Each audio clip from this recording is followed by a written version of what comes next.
Thierry, welcome. Thierry, what major trends do you see shaping the future of sustainable infrastructure globally? I see a few major trends for sustainable infrastructure. First of all, the way that fiscal policies are going, private sector will be definitely a major partner into developing sustainable infrastructure. And this is something that will be increasing.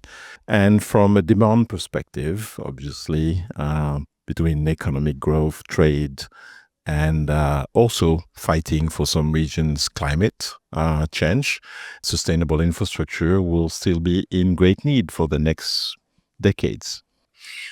It's 20 years since you set up Meridiam. What are some of the major shifts that really stand out for you over that time?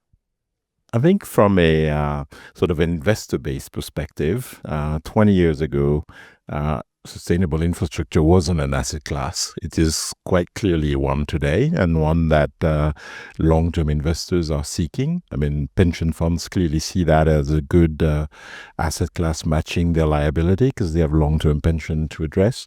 It's fairly stable. It really addresses people's needs, people's everyday needs, from mobility to healthcare to education to any of those things that we definitely need. Which regions feel really dynamic to you at the moment in terms of opportunity and momentum? Here in North America, back home in Europe, where else? Where? Actually, all the regions are very active, but in different type of subsector of the infrastructure class.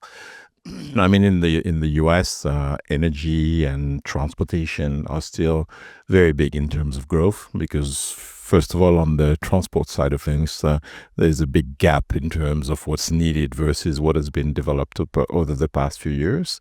But in Europe, we have different kind of needs.